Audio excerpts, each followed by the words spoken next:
AI में चल क्या रहा है ये जानना बहुत ज़रूरी है, ठीक है? जितना ज़रूरी कोर्स करना है उससे भी ज़्यादा जानना ज़रूरी है कि एआई में अपडेट क्या-क्या आ रहे हैं, कौन-कौन से कोर्सेज़ चल रहे हैं, कहाँ-कहाँ पे जॉब्स निकली है, कहाँ-कहाँ पे जॉब्स की छिटनी हुई है, ये जानना बहुत ज़रूरी है। अगर एआई के रिसेंट अपडेट की बात करूँ तो गूगल ने अभी जेमिनी का जो 2.0 वर्ज़न है उसको लॉन्च किया है। गूगल का जेमिनी आपको पता है कितना एडवांस है, ठीक है?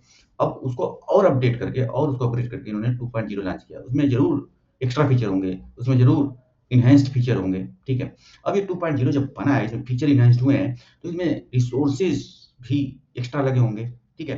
रिसोर्सेज़ भी एक्स्ट्रा लगे होंगे, जैसे बैकएंड में जो जीपीयू रन करता है, मॉडल को ट्रेन करने के लिए, मॉडल को एग्ज़ीक्यूट करने के लिए, टास्क को एग्ज़ीक्यूट करने के लिए और जो सर्वर की कैपेसिटी है, वो भी इंक्रीज़ हुई होगी, ठीक है? अब ऐसा नहीं है कोई मॉडल अपग्रेड हो गया और उसने खुद को बिना रिसोर्सेज़ बैकएंड में अपग्रेड किए वो खुद को अपग्रेड कर सकता है, ठीक है? जैसे आपको भूख लगी है तो मान लीजिए आपने एक थाली का ऑर्डर किया, लेकिन आपको और एक्स्ट्रा चाहिए तो आपको और एक्स्ट्रा रिसोर्स यानी और एक्स्ट्रा पैसा देना पड़ेगा। उसी तरीके से एआई मॉडल्स भी जो होते हैं ना, उनको भी जब नया फीचर एनहांस होता है तो उनको भी नए रिसोर्सेज़ की आवश्यकता होती है, उसमें कॉस्टिंग लगती है। तो गूगल ने डेफ़िनिटली पैसा बहुत खर्चा किया होगा इस 2.0 को लॉन्च करने के लिए।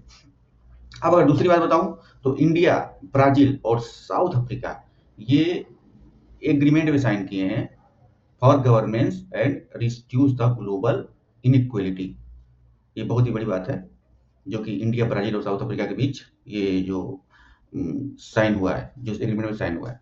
अब अगला क्या है, G20 nation agree to fight disinformation and set AI guidelines. G20 के जितने भी नेशन हैं, वो नई एआई गाइडलाइंस पे काम कर रहे हैं, जिनमें उन्हें मिस इन्फॉर्मेशन जो है या जो एआई से रिलेटेड जो फेक न्यूज़ हैं या फेक वीडियोज़ हैं या एआई से रिलेटेड जो दुष्प्रचार फैलाए जा रहे हैं, उसका दुष्प्रयोग जो हो रहा है, उस पे कैसे लगाम लगाई जाए, उसको लेकर के इन्होंने किया हुआ है, ठीक है?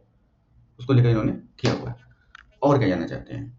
अब एनवीडिया की बात बताऊँ, तो एनवीडिया की अभी हाल ही में एआई समिट मुंबई में हुई है, ठीक है?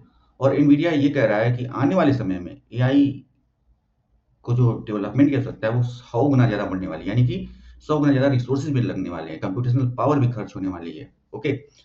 अब कंप्यूटेशनल पावर खर्च होगी, डेटा सेंटर में जो हमारा जीपीयू रखा जाएगा, सर्वर रखा जाएगा, उसको एनर्जी की आवश्यकता होगी, इलेक्ट्रिसिटी की आवश्यकता होगी, ये सब आएगी कहाँ से? तो इसके चलते एआई अगर आप एप्लीकेशन यूज़ कर रहे हैं, एप्लीकेशन एनहांस कर रहा है, तो उसके पीछे बहुत सारी कहानी है। ये नहीं है कि एआई एक सिंपल बंद कमरे में बन गया है और उसको हमें यूज़ करना है। अरे! बहुत बड़ा डेटा सेंटर, उसके लिए लगता है बहुत ज़्यादा इलेक्ट्रिसिटी की आवश्यकता होती है, काफ़ी ज़्यादा रिसोर्सेज़ की आवश्यकता होती है, मैन पावर की आवश्यकता होती है, तब जाके कहीं आपका एआई सिस्टम तैयार होता है।